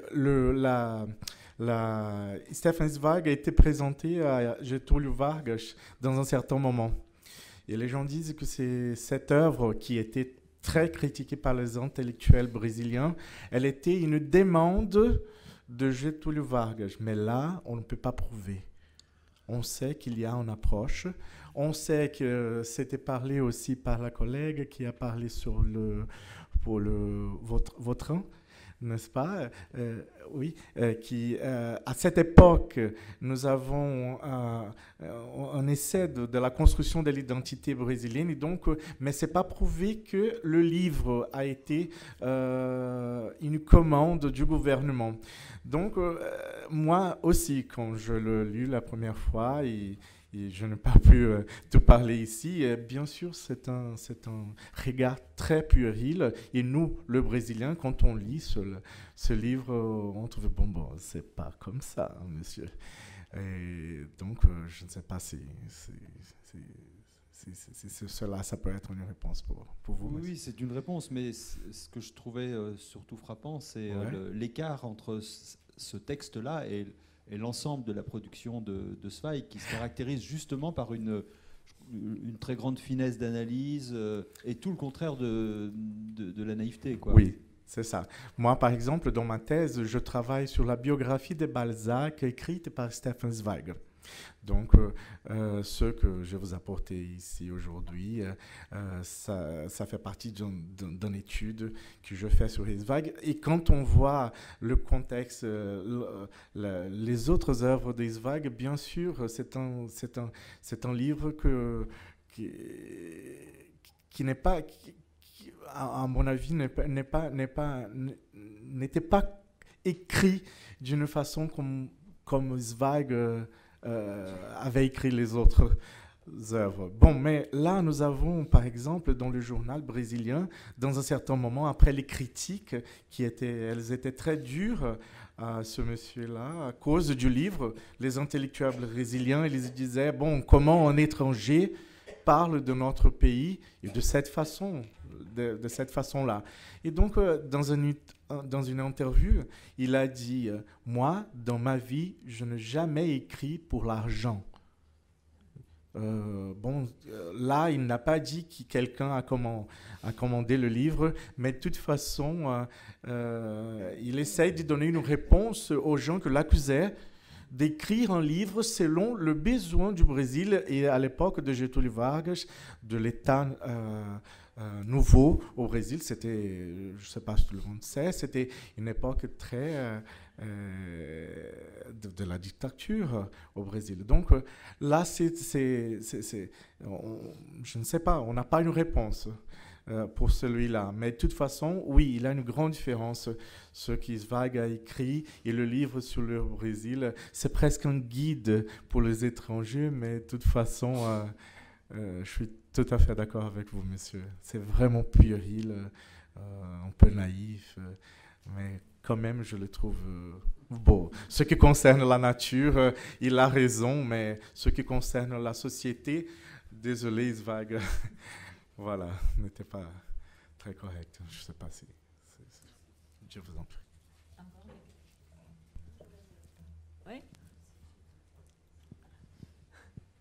Alors j'aurais une question pour Monique et puis une remarque, complément, question pour Jobim. Donc Monique, tu nous as dit donc qu'il y avait des langues qui étaient reconnues comme des langues co-officielles, voilà. Et donc est-ce que du coup, donc Bethany me disait qu'il y a déjà une grammaire qui est en train d'être écrite pour ces langues, en ce qui concerne les langues indigènes. Est-ce qu'il y a déjà des manuels, par exemple, qui sont faits à l'adresse donc des enfants, des écoliers de ces régions-là? Pour les langues indigènes, je ne sais pas. Mais pour les langues d'immigration, je travaille avec des pomeranos. Avec des langues de pomeranos, je travaille l'Espírito Santo. Il n'y a pas de grammaire, il y a déjà des dictionnaires. Ils ont des dictionnaires et ils ont un projet qui s'appelle ProEpo, Projeto de Ensino Pomerano. Et à l'école, ils ont besoin de dictionnaires, comme on dit, un matériel spécifique d'enseignement, d'ensino de pour l'école primaire. Pas de grammaire, c'est un spécifique matériel. Et pour l'italien, il prépare, au sud du Brésil, l'italien, c'est une variation de Veneto, d'italien. Il prépare aussi une grammaire, mais n'est pas compris, aussi un dictionnaire. Il travaille avec des dictionnaires et avec un spécifique matériel pour l'enseignement de l'école primaire. C'est bizarre, non? Et o que c'est bizarre, c'est les Pomeranos, où je travaille, en Espírito Santo, il y a des communes où des peuples, ils ne parlent pas le portugais, ils parlent les Pomeranos. Et à l'école, ils apprennent les Pomeranos comme langue étrangère. C'est total bizarre. Hein.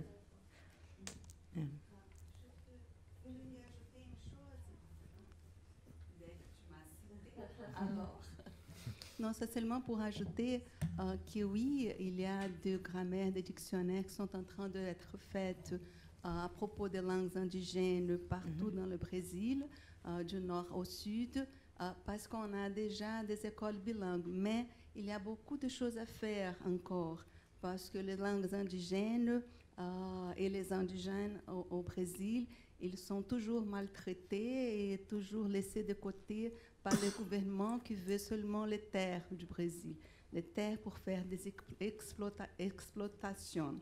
Mais on a des travaux dès les années 40, 50, avec des travaux isolés, avec des linguistes très fortes qui font des travaux très jolis, très importants au nord et au centre. Et on a au centre du Brésil aussi une université indigène où les indigènes, la proposition, c'est justement qu'ils puissent lui-même faire des études à propos de leur langue, de leur société, de leur culture. C'est ça. Seulement pour ajouter. Oui, non, c'est bon. Et nous avons là notre programme de post-graduation 3 ou 4 étudiants qui sont de Amazonas, Pará. Ils sont professeurs, ils sont docents à l'université indigène. Yeah, c'est ça, c'est bon. Alors finalement, c'est une tradition orale.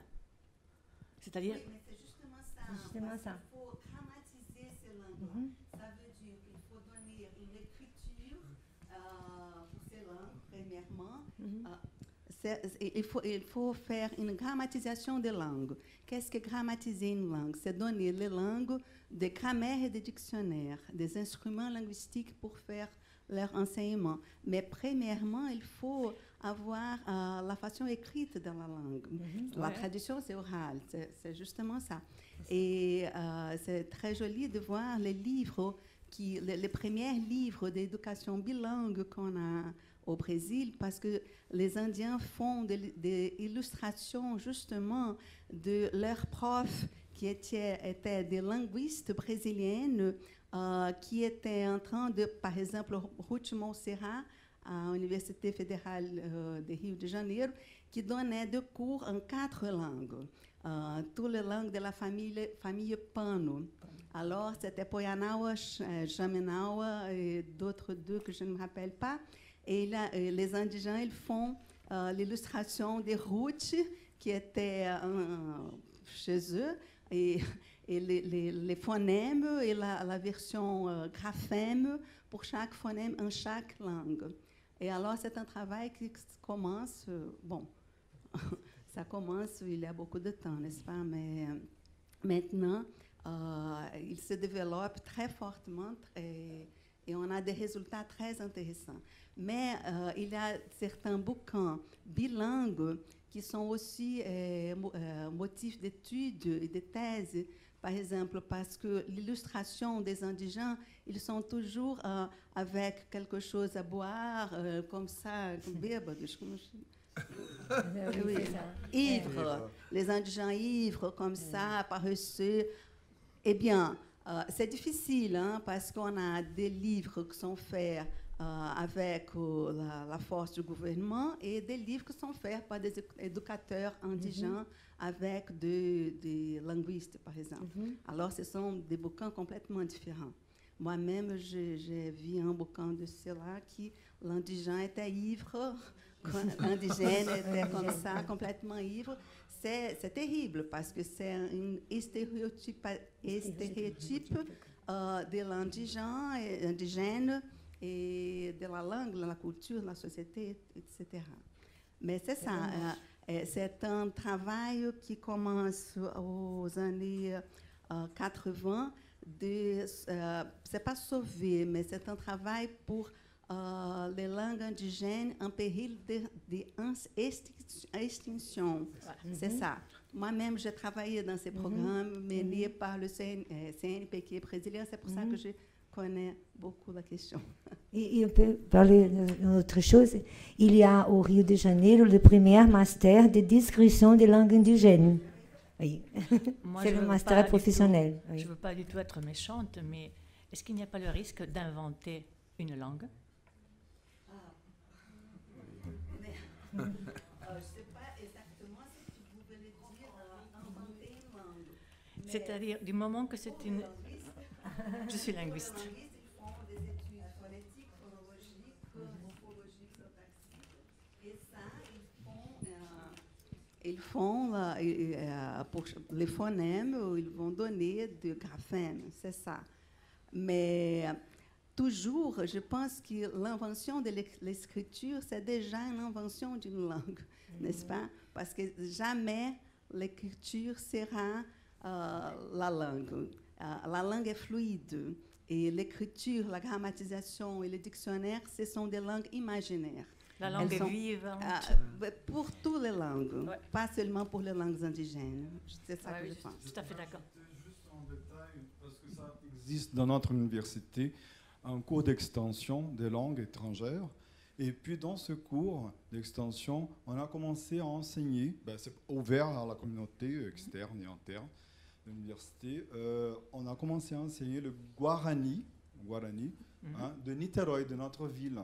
Alors bien sûr, c'est une langue orale, mais le prof, c'est une femme Guarani, et puis elle enseigne le Guarani de Niterói, et puis elle essaye de transcrire l'oralité. Il n'y a pas de dictionnaire, il n'y a pas non plus de grammaire, mais voilà, elle essaie quand même d'écrire l'oralité. C'est juste pour vous dire que ce n'est pas dans le même contexte de nos collègues, mais ça existe aussi à ce niveau-là. C'est juste, Tu avais une autre question à poser? Oui, juste en miroir de ce que tu as dit tout à l'heure, donc sur Mário de Andrade, Oswald de Andrade, et les rapports donc avec le français et la littérature française, tu as cité Sandrard, et c'est vrai qu'un recueil comme Feuille de route, par exemple, de Blaise Sandrard, quand on le compare à Pau Brasil, de Oswald de Andrade, c'est frappant. On a l'impression qu'ils ont été écrits en miroir. Voilà. Que l'un est presque la traduction de l'autre par moment. Et du coup, on ne sait pas, ils ont été publiés pratiquement en même temps, aux éditions Sans Pareil, tous les deux, donc avec des dessins qui sont très proches l'un de l'autre. Les sections des recueils sont très semblables, voilà. Et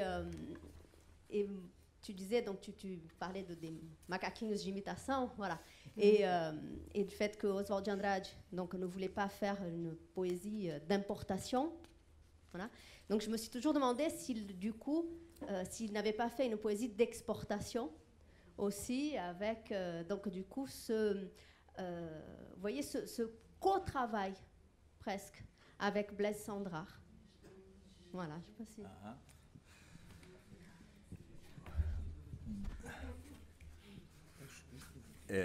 Bien, Oswald a été à Paris dans les années 20 du siècle dernier. Et quand il retournait au pays, quand il retournait au Brésil, un de ses poèmes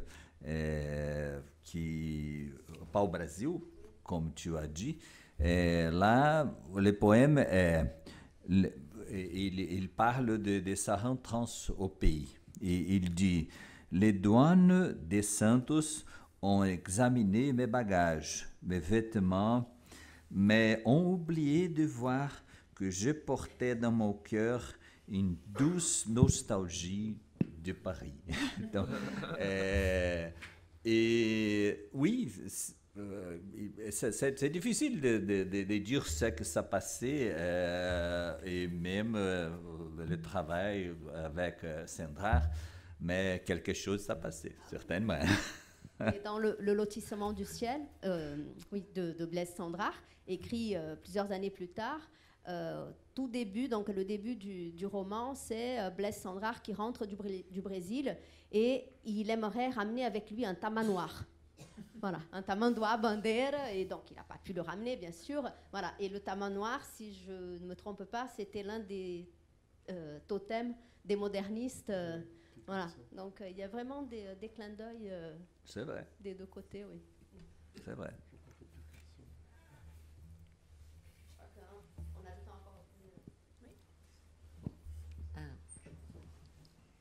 C'est pour Angela Diaz. Enfin,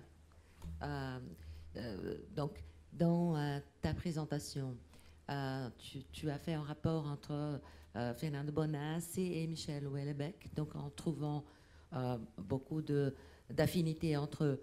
Donc, je voudrais juste savoir, enfin, je ne sais pas si tu as pensé à ça, si c'était aussi quelque chose qui t'a intéressé. Si c'est juste, disons, une coïncidence par rapport à l'époque où nous vivons, le modèle, le type de société, le rapport au monde que nous avons, ou bien est-ce qu'ils auraient été par hasard aussi des lecteurs dans même antécédents dans la tradition, finalement, c'est une affinité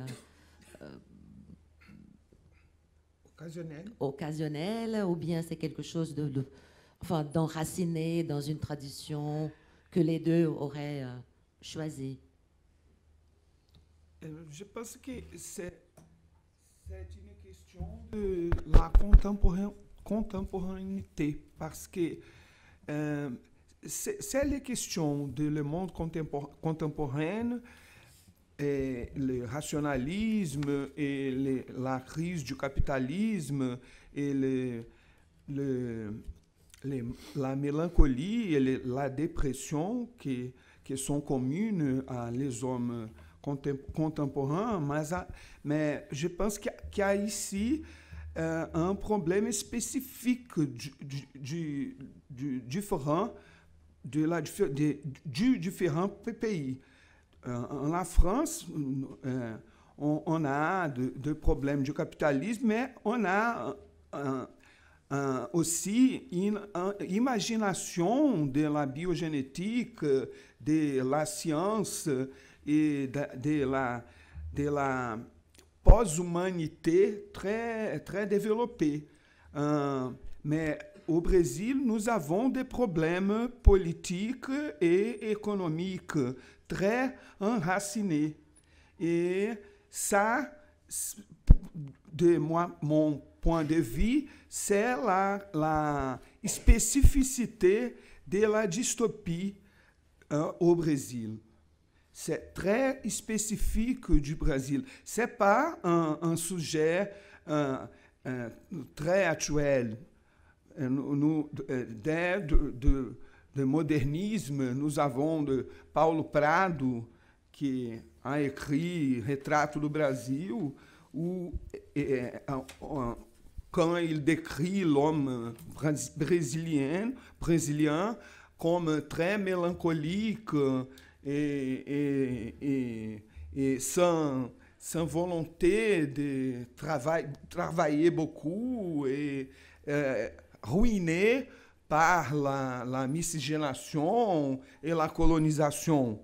Mais je pense que ces problèmes politiques, idéologiques et économiques, aujourd'hui, a très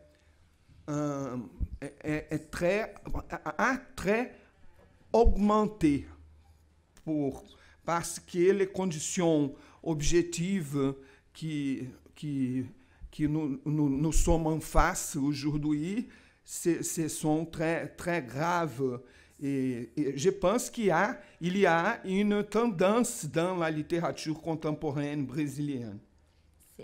Ça m'a fait penser en t'écoutant plusieurs passages de Germinal d'Émile Zola, où il y a le spectre de l'abîme rouge de la Révolution et tout. Donc c'est en quelque sorte comme s'il y avait cet abîme, mais qui ne menait pas à une révolution, mais plutôt à une folie de la criminalité ou quelque chose comme ça. Donc une relecture de cette vision du 19e, oui, je pense que si. mais vers quelque chose de plus chaotique. Enfin, c'est pas le chaos d'une révolution pour donner la place à quelque chose de meilleur, ou enfin, au moins c'est ça l'utopie. Hein. On sait que très souvent ou toujours, donc l'état nouveau des choses n'est pas vraiment aussi intéressant, mais enfin, il y a au moins la perspective d'une réorganisation, tandis que chez ces écrivains brésiliens, ça débouche sur le chaos. Oui, je pense ce n'est pas une révolution. C'est le scepticisme, le cynisme et... C'est peut-être là... Et la dépression. Voilà. C'est un humour, c'est un type d'humour très noir, tout le temps. Et ce n'est pas seulement le cas de Bonassi, de Roberto Bonassi. Il y a beaucoup d'écrivains, André Santana, et je ne me souviens, il y a un Ricardo Lísias, Mirizola est très désespéré, est très bon et très désespéré. Je pense que c'est une tendance beaucoup... Bien marquée dans la littérature contemporaine brésilienne, mais pas seulement au Brésil. Merci. Alors, merci. Maintenant, il y a une toute petite pause et ensuite, on commencera la deuxième séance de l'après-midi. Merci. Merci beaucoup.